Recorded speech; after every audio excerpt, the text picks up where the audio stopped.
तो hello guys, welcome back to your own YouTube channel. तो आज है 17 जुलाई और आज मैंने इतना बड़ा क्या कहते हैं मूवमेंट कैच किया है, ऑलमोस्ट $30 का।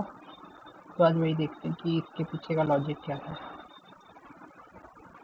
सो फर्स्ट ऑफ ऑल, जैसा कि मैं कहता हूँ कि S&P divergence is the best thing you can learn and can trade with the help of that. So let's see what movement I captured and what was the logic behind that.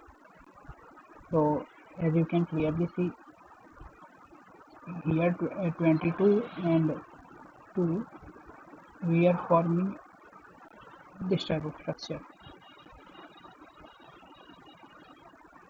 and on the other end silver, let me go to 4 hour time frame. Okay, so here we can see 20 22 and 2, this type of structure.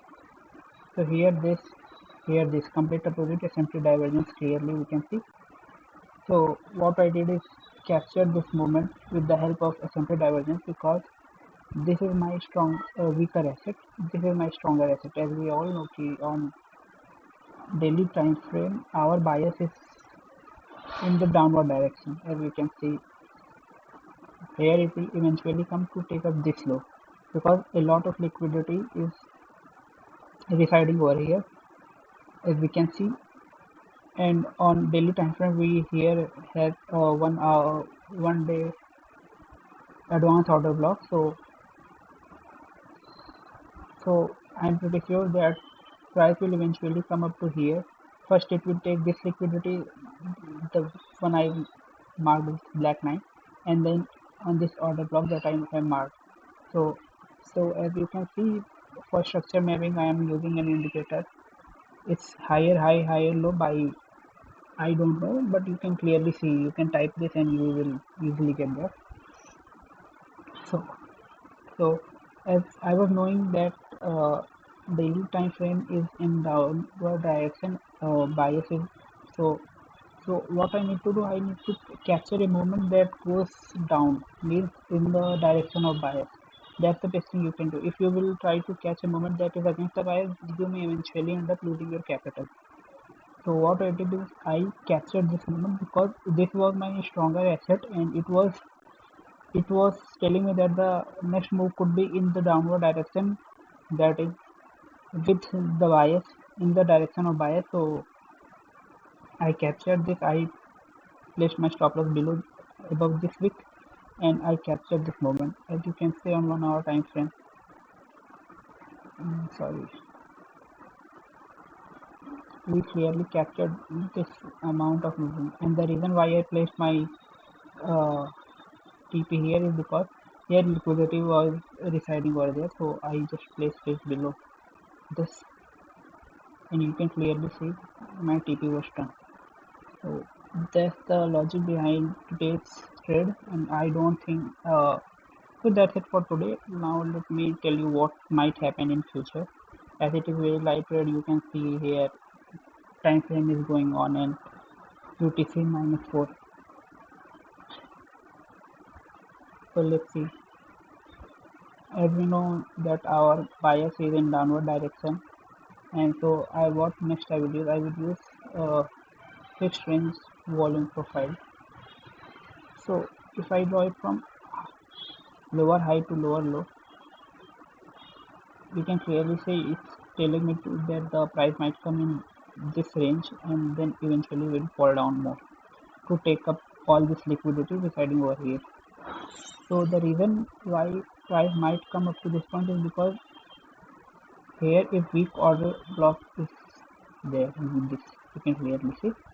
And the thing is how to identify why it is a weak order block is because here it is a FVG. This FVG is still being tapped.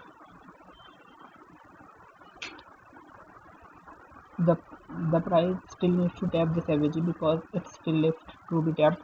And here we can see a SVG, but the middle candle is above this previous candle. So we know that this green candle is a order block, but the middle candle is above this. If it would have been below, then we would have strongly marked it as a strong order block, and the price will eventually come into this range. It will have fallen down.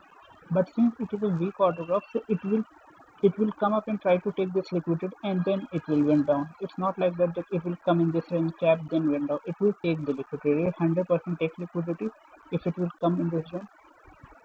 So let me mark it for you guys. So there's a greater chance the price will eventually fall from here. But if it goes up, then it will take this liquidity and will fall down and will take this liquidity, and then we will see what's the bias for the next week or something. So let me tell you something. Here lower high, lower low. You can see price is none of the candle is about to close their body above this point, this pin point. So most likely the price will eventually fall from here. As you can see here, it is already falling.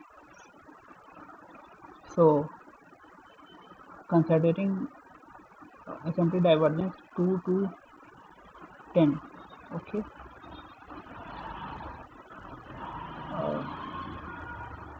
2 to, it's almost the same level, but so it is weak order work, it is strong order work, so the price will eventually fall down.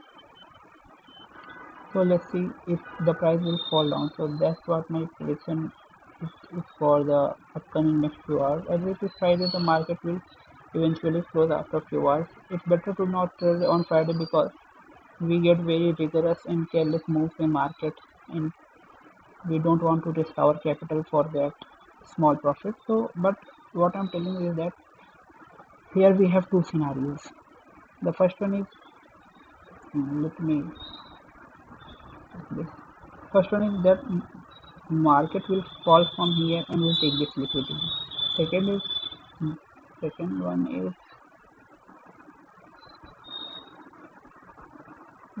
market will go up to here, take this liquidity, then will fall down.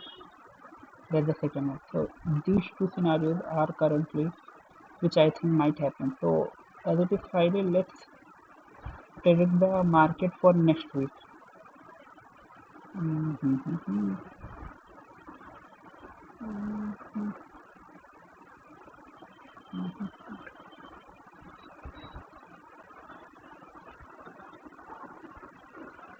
As we can see, this liquidity is left still left to be taken and it will equal high.